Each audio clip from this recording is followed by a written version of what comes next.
যে জামাত যা করছে এটা কি, এই কথাটা খুবই অবজেকশনেবল এবং এটা আমি আশা করিনি আপনার এখান থেকে আসবে।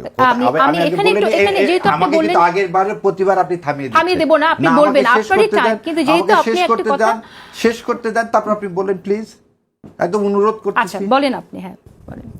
আমি প্রথমে আপনাকে ক্লিয়ার করছি, যারা এই ধরনের কথা বলতেছে তারা মানসিক বিকৃতি, যদি আপনি দরকার হলে রিউন করে দেখেন, এবং এটা কোনোভাবেই সমর্থনযোগ্য না এবং এটা করা উচিত না। এবং এখানে আমি বারবার একটা কথা আপনাদেরকে মাধ্যমে বলতেছি সারা দেশবাসীকে, যে যারা এই জামাতকে লেবেলাইজ করতেছে, এবং আমি নিজের উদাহরণ দিলাম খালেদ মহিউদ্দিনের মতন, যে এই পারসেপশনটা ঠিক না। এটা যে পার্টি করুক। আপনি কি আমাকে একদিন সময় দিবেন, তাহলে আমি আপনাকে দেখাতে পারি। অবশ্যই আমি আপনাকে সময় দেব, সেজন্য আপনাকে যেমন আমি দাওয়াত দিছি, আমি আপনার দাওয়াত গ্রহণ করলাম। কিন্তু আপনাকে এতক্ষণ খালি বলি, সারা জাতির সামনে এইভাবে একটা দলকে হেয় প্রতিপন্ন করা এটা কখনোই উচিত হবে না। যেমন ভাই, আমি যেমন এখানে এসে আমরা সবাই একটা কি করতে চাই, এই ৩৬শে জুলাই স্পিরিটটাকে একটা সোনার বাংলা তৈরি করতে। এটা কিন্তু শুধু আমি একা না, অনেকেই বলছে জামাত ইসলামের বট বাহিনী আছে কিনা, যারা কমেন্ট করছে তারা তো তাদের প্রোফাইলে গেলে দেখা যাচ্ছে, আমার কথা তাদের প্রোফাইলে গেলে দেখতে পাচ্ছি তারা জামাতের প্রচার করছে। এর বলি হোয়াই জামাত ইসলাম ৭২ সালে কথাই যায় বলি যে, এখন আপনারা তো অনেক কথা বলেন, ৭২ সালে কি লেখা থাকতো?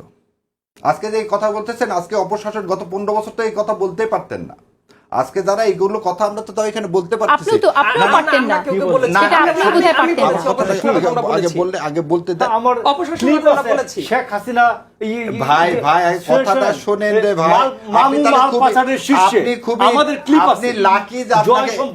আপনি লাকি আপনাকে ইয়াতে নিয়ে যাওয়া হয়নি। আপনি প্রচন্ড ভাগ্যবান যে আপনাকে কোথায় নিয়ে যাওয়া হয়নি, আয়না ঘরে নিয়ে যাওয়া হয়নি। আপনি যদি এই কথা বলেন তাহলে আপনি প্রচন্ড ভাগ্যবান। বাকশালের সময় যেভাবে মানুষকে নিয়ে যাচ্ছে, আপনাকে নিয়ে যাওয়া হয়নি, এটা ভাগ্যবান। আর আমাদেরকে যার দেশ ছেড়ে যেতে হয়েছে আমরা ভাগ্যবান না, এই হচ্ছে পার্থক্য। আপনি মন্তব্য করার জন্য, আমি মন্তব্য করার জন্য আমাকে ভাইভাতে পাস করা দেয়নি হাইকোর্টে, আমাকে দেশ ছেড়ে যেতে হয়েছে। আর আপনারা ভাগ্যবান, সেজন্য আপনারা এই দেশে থাকতে পারছেন। সে আর আমাদের মতো আসবি এবং আমার বন্ধু মানুষ আরমান, ওকে থাকতে হয়েছে কোথায়? আয়না ঘরে। তো এই কথাগুলো আমি এখানে না বলে, সেজন্যই এই তর্কগুলো যেমন আপনারা বলছেন। শোনেন, জুলাইয়ের যদি আপনারা ওইভাবে চিন্তা করেন, জুলাই সাধারণ মানুষের ৭১টা ছিল এদেশের আপামর জনসাধারণের, আজকে জুলাইও ছিল আপামর জনসাধারণের। এখানে কেউ পার্টিকুলারলি কেউ যদি কোনো নিতে চান সেটা আপনি নিতে পারেন, কিন্তু আমার পার্সোনালি ওপিনিয়ন, এদেশের মানুষ সেদিন যদি রাস্তায় না নামতো, ১৫ বছর আমরা সব রাজনৈতিক দল দেখছি, ইনক্লুডিং জামাত, আমরা ফেল করছি। সাধারণ মানুষ যদি না নামতো, এই মনস্টারকে কোনোদিনই এখান থেকে সরানো যেত না। আমি আবারও বলতেছি, ইনক্লুডিং জামাত, কোনো রাজনৈতিক দল হাসিনাকে সরাতে পারেনি সেদিন যদি সাধারণ বাবা মা এই ছোট ছোট সন্তানের সাথে রাস্তায় না নামতো। সো এই ক্রেডিট না রাজনীতিটা বাদ দিতে হবে। এই অসহিষ্ণুতাটা কেন তাহলে আসলো, সেটা একটু আমরা যদি বুঝি। আপনি একটা জিনিস বলে শোনেন, অসহিষ্ণুতা না, আপনাকে একটা জিনিস দেখেন, জুলাই সনদে ২৭০ দিন সমস্ত রাজনৈতিক দল একসাথে বসছে। এটা বাংলাদেশের ৫৩ বছর ইতিহাসে এর আগে হয়নি, এবং ওয়াকআউট করেনি। গণভোট, বিএনপি প্রথমে না মেনে আজকে মেনে নিছে, আজকে গণভোট হচ্ছে। তাহলে রাজনৈতিক দলগুলোর সামনে যে কথা বলতেছেন, আমরা একটা জায়গায় সংস্কার, বিচার এবং ইলেকশন, এই তিনটা জায়গায় সমস্ত রাজনৈতিক দল এক। তাহলে এখানে অসহিষ্ণুতা এই বার্তাটা যারা দিতে চাচ্ছে, তারা আমাদের মধ্যে বিভেদ সৃষ্টি করতে চাচ্ছে। তারা চাচ্ছে না জুলাই সনদ বাস্তবায়ন হোক। ইনফ্যাক্ট আমরা বলি, দেখেন সেদিন সেনাবাহিনীর খালেদা জিয়ার সামনে আমিরে জামাত গেছেন, সবাই গেছেন, সবাই কত উৎফুল্ল তুললো। আপনি আজকে মিলাদ পর্যন্ত দেওয়া হয়েছে খালেদা জিয়ার জন্য, আজকে খালেদার জন্য দোয়া মাহফিল করা হচ্ছে, কে? বাংলাদেশ জামাত ইসলাম করতেছে। তাহলে আপনি যদি বলেন যে না আমরা অসহিষ্ণু, তাহলে এই কাজগুলো তো হওয়ার কথা না। রাজনৈতিক দল ভাবে আমরা একে অপরের জন্য একটা সুষ্ঠু নির্বাচন কামনা করি বলেই আমরা বাইরে যে কথাটা বলা হচ্ছে অসহিষ্ণুতা, এই যে ভাই একটু আগে বললেন না, একটা কথা বলা যাবে না। আপনি যদি পার্শ্ববর্তী দেশের কথা অনুযায়ী যদি কথা বলেন, তাহলে আপনাকে বলা যাবে না কেন? এবং এই যে কথা বললেন আপনি, একটা যেখানে হাসিনা ফ্যাসিস্টের বিচার হয়েছে, সে আদালতকে আপনি প্রশ্নবিদ্ধ করবেন, আর আমি পার্সোনালি আপনাকে একটা আক্রমণ করবো, এই দুটাকে এক হতে পারে? কখনো এক হবে না। আপনি যে কথা বললেন একটু আগে মৃত্যুদণ্ডের কথা, এই মৃত্যুদণ্ডের বিধান তো হাসিনা ঢুকাইছে এখানে, এটা তো রোম স্ট্যাটিউটে ছিল না। আজকে আপনি যখন শেষ করতে দিন, আপনার সঙ্গে আমি বলতে নিয়ে আপনি করেননি, আমার কথাটা শোনেন না, আপনার উপর চালাবো না রে ভাই, আপনার উপর চালাবো কেন? আপনি বলছেন যে রোম স্ট্যাটিউটে নাই, মৃত্যুদণ্ডের বিধান নাই। আমাদের এটা ইন্টারন্যাশনাল করলেও মৃত্যুদণ্ডের বিধান আছে পিনাল কোডের সাথে। সেটাই আমি আপনাকে বললাম যে সেটাই ঢুকাইছে কে? শেখ হাসিনা। এবং শেখ হাসিনা ঢুকে যে আইনে শেখ হাসিনা ঢুকাইছে, শেখ হাসিনা তো তাও জুডিশিয়াল কিলিং করে জামাতের সবাইকে মেরে ফেলছে।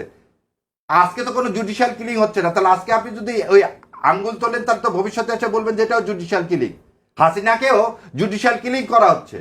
তা আপনারা যারা এইভাবে যদি দেখতে চান যে না বটবাহিনী জামাতের এই প্রশাসন, আর আপনার লাস্টের কথা বলে প্রশাসনকে সব সময় নির্বাচনের আগে সমস্ত প্রশাসনিক ক্ষমতা চলে যাবে ইলেকশন কমিশনের কাছে। ইলেকশন কমিশন সমস্ত স্মার্ট প্রশাসন কিভাবে তৈরি করবেন সেটা তার হাতে। জামাতের একটু প্রশ্ন করে জামাতের সব নেতাই কি একই রকম চায় কিনা? আপনি যে কথাটা বলছেন, আমরা যদি শাহজাহান চৌধুরীকে দেখি, শাহজাহান চৌধুরীর কথা চিন্তা করি, তিনি যে কথাটা বলেছেন, তিনি তো অনেক বড় একজন নেতা, তিনি বলছেন প্রশাসন আমাদের কথা উঠবে, বসবে, গ্রেফতার করবে, মামলা করবে, তিনি কথা বলেছেন, রাইট? তো এরপরে আমরা দেখলাম না যে তাকে দল থেকে বহিষ্কার করা হলো, আমরা দেখলাম একটা শো কজ নোটিশ দেওয়া হয়েছে, কিন্তু এটা তো জাতির সামনে, সারা জাতির, দেশের প্রতিটি মানুষ শুনেছেন উনি কি বলেছেন। এই পুরা জাতি শুনছে, আপনিও প্রথমটুকুন বাদ দিচ্ছেন। সেটা হচ্ছে ভারত থেকে যেভাবে টাকা আসতেছে এদেশকে অস্থিতিশীল করার জন্য প্রশাসন যদি ব্যবস্থা না নেয় তাহলে আমাদের সবার কথা শুনতে হবে। এই আমাদের মানে বাংলাদেশের জনসাধারণের কথা শুনতে হবে। আমি তাকে সমর্থন করতে চাই, কিন্তু তার পরের অংশটুকু পুলিশ আগে যাবে পিছিয়ে যাবে এটা নিন্দনীয়, এবং তার মতো রাজনীতিবিদের কাছে এটা আশা করা যায় না। এবং সেই জন্য একটা লোককে আপনি যদি এটা হচ্ছে বলে ন্যায় বিচার শোকজ ছাড়া, এই যে আমার শিক্ষক ভারতের টাকা কি স্কুলেও যায়? তিনি বলছেন যার যার নির্বাচন এলাকায় প্রাইমারি স্কুলের মাস্টারকে দাঁড়িপাল্লার কথা বলতে হবে, উচ্চ মাধ্যমিক বিদ্যালয়ের সব শিক্ষককে দাঁড়িপাল্লার কথা বলতে হবে। সমর্থন করিনি, আপনাকে প্রথমে বললাম যে তার কিছু অংশকে আমরা সমর্থন করতেছি না, সেজন্য তাকে শোকজ দেওয়া হয়েছে। আত্মপক্ষের সমর্থন সুযোগ দিয়ে তারপর না আপনি তার বিচার করবেন, তার আগে আপনি বিচার করতে পারেন। This is not call natural justice. একটা মানুষের কাছে শুনবেন তাহলে কি বলছেন, এটা তো দিনের আলোর মতো পরিষ্কার, আমরা তো শুনেছি বক্তব্যটা। আপনার কাছে পরিষ্কার, সবকিছুই তো অনেক সময় পরিষ্কার, কিন্তু সে কি বলতে চাইছে পরের দিন তো সে স্টেটমেন্টও দিচ্ছে, সে কথা কিন্তু আমরা বলতেছি। আমরা কিন্তু এই কথা বলতেছি না যে ভারত এই হাসিনার বিচার নিয়ে কিভাবে কতগুলো, সেগুলো নিয়ে কিন্তু আপনারা এখানে আলোচনা করেন না যে ভারত কিভাবে আমাদের এই বিচার ব্যবস্থাকে কুলসিত করতে চাচ্ছে, হাসিনার বিচার ব্যবস্থা কে, সেটা নিয়ে কিন্তু আপনারা একদিন টকশো করেন না। আপনার শাহজাহানের টকশো কথাটা নিয়ে কিন্তু খুব আনন্দিত। এক্সকিউজ মি, আপনি কি বললেন শাহরিয়ার কবির? ভারত আমাদের এখানে বিচার ব্যবস্থা কলুষিত করতে চাইছে? ভারত আমাদের হাসিনার যে বিচার ব্যবস্থা, যে বিচার হলো, রায় হলো, সেই নিয়ে আলাদা অনুষ্ঠান আমাদের এখানে হয় না। কথা বলেছি আমরা। আপনি যদি বলে থাকেন আপনাকে ধন্যবাদ এবং কংগ্রাচুলেশন।